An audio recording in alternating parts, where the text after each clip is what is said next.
Hey everybody, welcome back to the studio. As always, I do hope you're well. If you're new here, I'm Steve, and welcome to the channel. So this is going to be the second part of a video that I had done a little while ago where I had a commission for a drawing for some collector friends. And not only did I need to start on that commission, I had gotten the initial drawing approved, but it was rough, and so I needed to put that drawing, do that drawing on my tone tan Strathmore paper. So that was one of the reasons why I did the video, but the second reason was that I wanted to review this Huion light pad. So if you've not seen that one, or if it's been a little while, go ahead and link it up here for you. But I took that video all the way up through to where the transfer was complete. This one picks up right where that one left off. I take it over to the easel, and I'll talk to you about what tools I'm using. I'll show you what techniques I use in order to get this finished charcoal drawing.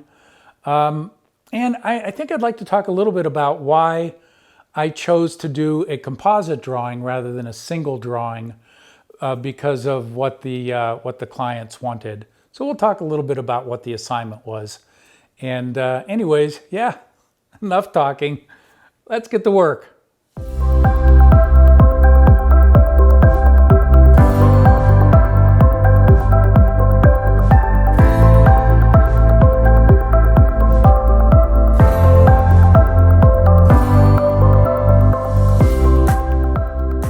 Thanks, Boo the Wonder Cat. These are the tools that I used for this. I have a knife for sharpening my pencils. I've got a white Conti charcoal stick, some willow charcoal chunks, and I have charcoal pencils. And that thing there is a pan pastel soft knife tool with sponge covers. And then I've got different size brushes. Of course, bigger brushes for larger drawings, smaller for smaller drawings. And then we've got Scott's paper towels and some Kleenex. And I use the disposable box cutter blades to sharpen my charcoal pencils to a nice long point. And these are the Ritmo charcoal pencils that I really enjoy using. And there you can see it lengthened to where I like to use it. In the last video that I did, this is the original drawing I had done, and then I did the transfer over to the paper, and then I sat at my table and did a little bit of work in adding some value and some tone. Basically, I like to get it all roughed in so that I can take it over to the easel and everything is ready for the next stage.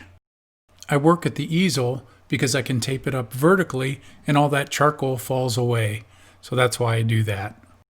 First step is to wipe it down with some smooth Kleenex. And once I've got that all done, then I'll take this Alvin dry cleaning pad and I'll go over it. Here it is here. And basically what it does is it takes off any dirt that might be on the surface of your drawing, and it really cleans things off without leaving a lot of debris. And so I just lightly go over it, and I can tap it out and clean it up. Basically, I take off anything that shouldn't be there and is always there because I'm left-handed and I tend to drag my hand across the surface. In this next step, I have a kneaded eraser there, and I'm pulling off some of the extra charcoal that's in places that I'm going to want to just lighten up. So I erase it and bring it back to the color of the underlying paper. And you can do that as long as you don't press too hard on the charcoal while putting it down. It's a pretty easy process. So once I get that done, then I go over it. I'm going to try and get some highlights in here. And of course, the stripe down the horse's front of its face here is white. And so I want to put that in first and start getting some three-dimensional looks here. Just roughly putting this in. I'm not worried about how it will finally look. Other than that eye highlight there, you don't want to put that in too many times. But I'm just kind of breaking things down so that I've got the lights and the shadows, just like we always do in all of our paintings. and I'll, this is kind of the middle value. I do leave the tone of the paper coming through, but on this part of the horse, this is where I'm going to be wanting to put the chalk down. So I get started, and it kind of makes you feel like you're farther along than you are. And you'll notice that I'm using the big chunk of white, the Conti crayon. I'll go in later with the General's charcoal white pencil, but just for right now, I want to tone this. It's just like I was toning the canvas or putting a little bit of highlight on it. I can put this down roughly and quickly and, smooth it down a little bit and just kind of work the whole thing together. It all begins with working broadly, and I use the side of this Conti stick rather than the tip.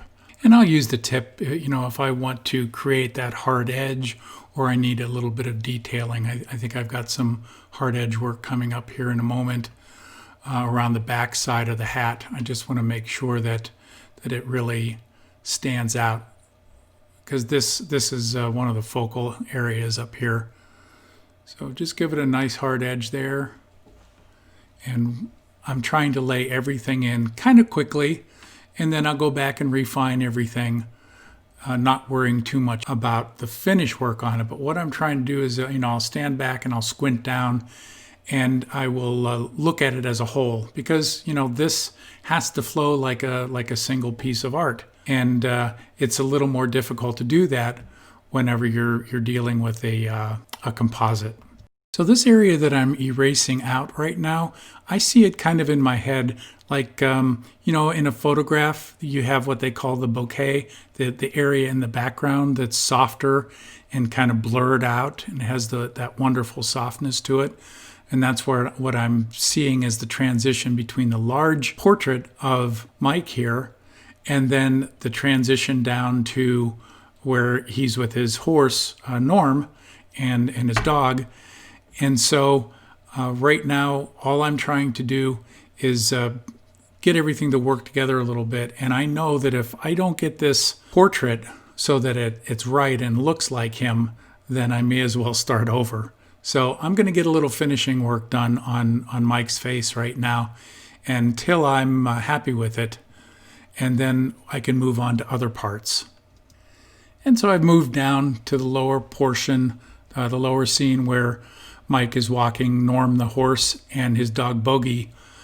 And this is going to be a lot more difficult to get him to look just like he looks, rather than the large one. The large one, you've got a lot of room that you can have errors in drawing and still have it look like him. But that tiny little face there, it can't be more than an inch tall. And it still has to be Mike. He has a certain way of walking. One of the challenges I had early on was that, Mike, he's a real cowboy, but he never wore a cowboy hat. He always wore ball caps. And so I tried to convince him for his drawing to ditch the ball cap and let me draw him with a cowboy hat. But nobody would recognize him, because he always wears ball caps. So, of course, I had to draw him with his ball cap on. But I'm taking a lot of time on his face here just to make sure that everybody knows exactly who it is when they look at it immediately. He has a very distinctive walk. And that's his dog Bogey there. And his favorite horse, Norm. Now, I suppose I can go into talking a little bit about what the assignment was. Mike was a bulldogger in rodeo. If you're not familiar with rodeo, a bulldogger is someone who rides along the side of a steer and jumps off of his horse onto the back of a steer and wrestles it down. They're kind of the WWE wrestlers of the rodeo world, but he was very good at it. And he's won some awards, but he's a very humble and sweet man, unless you're a steer.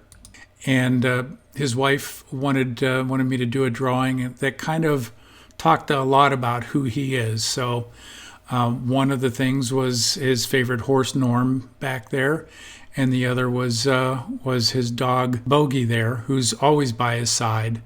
And so rather than just do one scene, I wanted to do a scene that had a large portrait drawing of Mike, so that was kind of the star element. And over on the right-hand side, we've got an image of Norm, his horse. And then down on the bottom, we've got a scene of all three of them. So the hierarchy is, if this was a movie poster, Mike is the star, Norm is kind of the co-star, and then you've got Bogey along as kind of the character actor.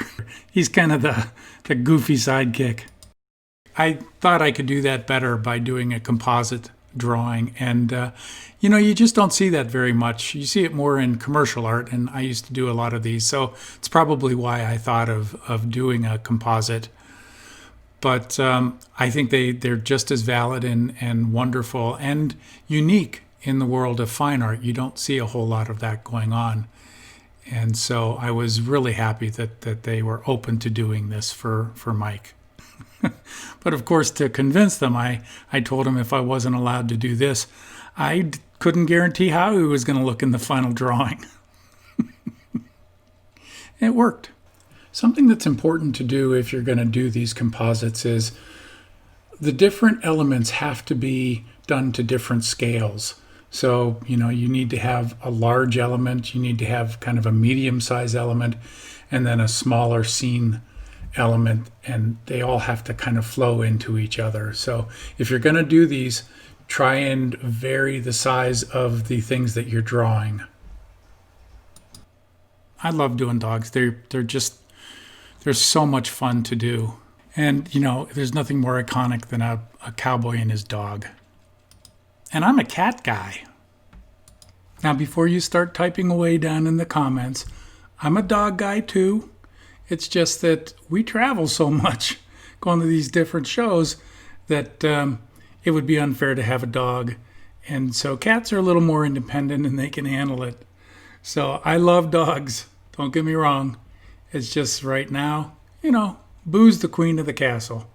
One tip I can give you is if you're going to draw something like a furry dog, like Bogey here, don't put in too much detail, or pick your details carefully. Don't put all kinds of black in that white area by trying to show all the clumps. You can infer a lot, and that goes a lot farther than trying to put in all the details. Pick out what your most important clumps are in the fur, and don't overwork it. Now we're going to go into the grunge step. You'll need a spray bottle filled with acetone set so that it kind of spits out. You're going to find that it works best on charcoal that hasn't been overworked and is kind of down loosely. It'll give you that nice texture. And then I'll take and put a little bit in a bottle with some charcoal dust, and I'll spatter it using a stick and then another brush. Try and stay away from the areas that, like the white hat, because that doesn't need the grunge. But, a lot of times around the edges, around the corners, and then I'll go in and spot in a few of these strategically here and there where I think it could stand a little bit of a bigger spatter. So once I do that, then I'll take a soft brush and I'll start smoothing that out a little bit. So little give and take, and you just kind of soften it up where you feel like it's a little bit too hard-edged. And now getting into the finishing step. This is mostly charcoal pencil. This is where you can kind of draw with a little bit of your own style and pizzazz. I like cross-hatching, and that's the way I've always drawn. And I try and give some directional lines to what's going on in the background. Those subtle directional lines can really help to lead your eye through a composite like this. And it's those little touches that really help to give a piece some life to it and make it stand out. I mean, you'd be surprised. Now I know there were one or two of you out there watching this video who haven't subscribed yet, so please go ahead and hit that subscribe button. and the notification bell if you want to know when I upload new content. And it really helps the channel if you hit the like button. Not to mention how good it'll make you feel for the rest of the day. Thanks! Now, as you can see, once I have that general tone down, I'm using lines in order to get my hatching and my shading. This is where your drawing skills can really shine. Your personal style can really come to the forefront and make this drawing special.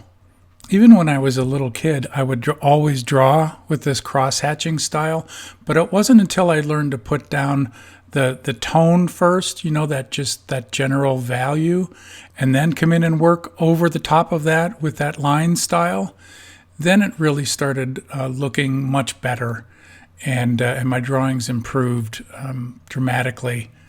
So, you know, give yourself a little bit of time to discover what works for you, but I've just found that for me, putting down that tone first makes a huge difference. And the other thing to remember is if you put something down, as long as you don't, you know, really scrub into the paper, everything is fluid when you're working in charcoal. You can work back and forth over it, and you'll find that it's not done until you say it's done. And once I get my tone drawn in with my pencil, I take this knife tool with the sponge on the end, and I soften everything up. Now, I like that knife tool when I'm working on the details because it helps you to smudge things around and control everything really nicely. So if you've never used one of those, pick one up. They're not real expensive, and I'll have a link for it down in the description for you.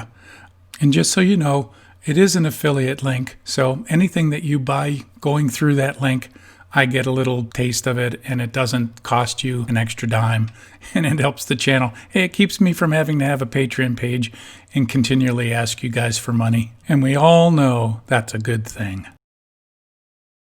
Now, as I work this drawing, you'll see that on some of the figures around the horse head and around the scene on the bottom, I will put a little bit of an outline around things.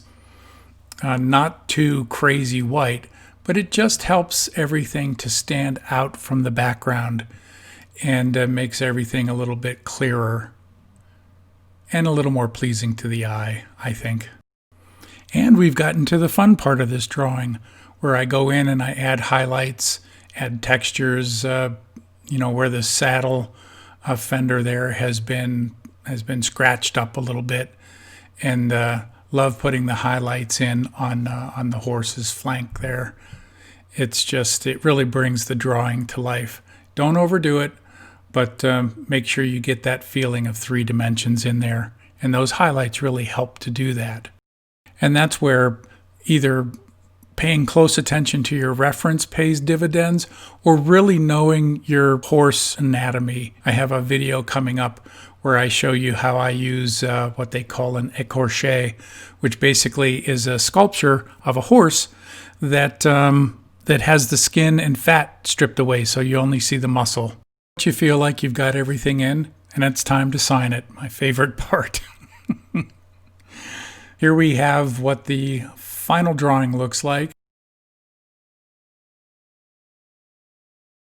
And let me put up one where you can see the whole thing at once. Here's my tools the next day, looking kind of like a frat house on Sunday morning. But not to worry, I gave them the whole day off. They've since recovered. Well, alrighty, now that you've successfully wasted another 20 minutes of your life, I hope it was worth it. A quick shout out. Thanks to Boo the Wonder Cat for operating the camera, producing my videos, and always making me look my best. As always, thanks for joining me, and I'll see you down the road.